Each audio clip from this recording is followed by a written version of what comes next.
Friends,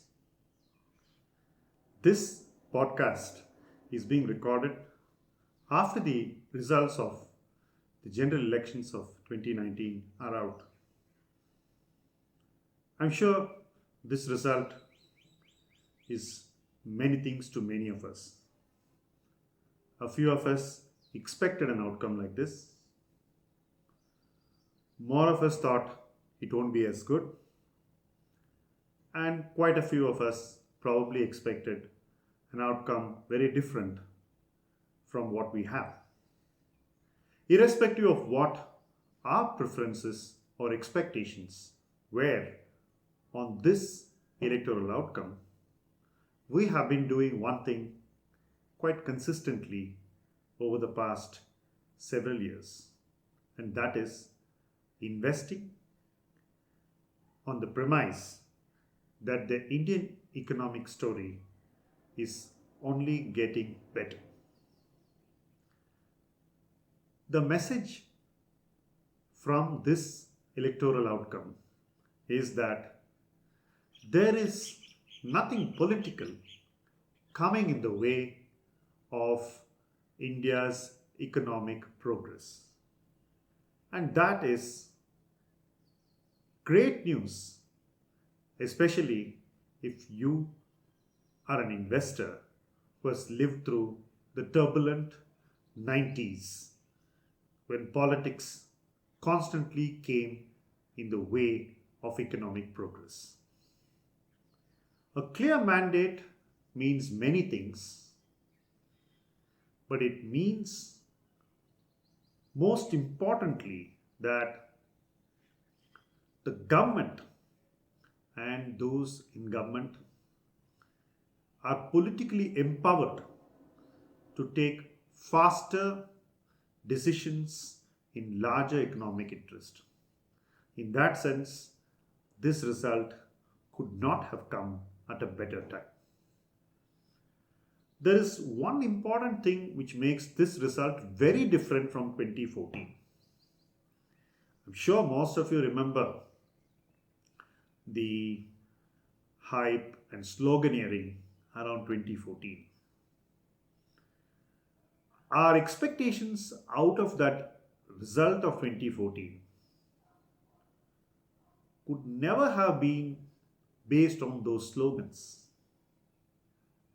It always had to be based on the economic realities that were before us. In that sense, the economic reality that is before us in 2019 is much better than the economic reality which faced us in 2014. To me, that is good news. As investors, what have we been trying doing? We have been trying to bet on reforms delivering growth and on good businesses delivering sustained earnings performance. In that order. When you bet on reforms, you are betting on deep change.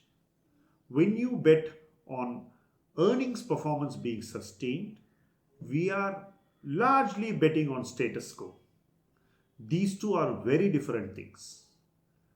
While the last 2-3 years has seen the second type of investing deliver extraordinary returns, the coming 2-3 years would probably tilt in favor of the first type of businesses. So, investing in deep change is probably going to make more money than investing on status quo. In that sense, I believe that one should have a mix of both so that our returns are normalized, insulated, insured, and more predictable. This is exactly what we have been doing for clients advised by us, and we would continue to do that, keeping in mind that change will be gradual incremental and progressive. One should not be expecting dramatic results in the next 1 or 2 quarters. We are now heading into a year where the monsoon could be challenging. We could see global factors also becoming a challenge. And importantly, we need to crank up growth rates again through a lot of actions which the government and the Reserve Bank need to take.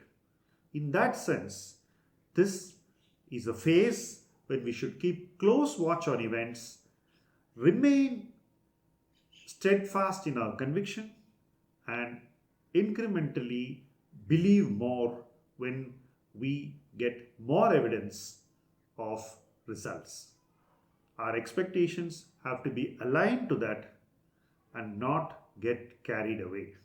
While I am very bullish on this result translating into good economic growth and economic performance over the next 3 to 4 years, the coming year would be a year when one should be a cautious investor, but an investor with high conviction.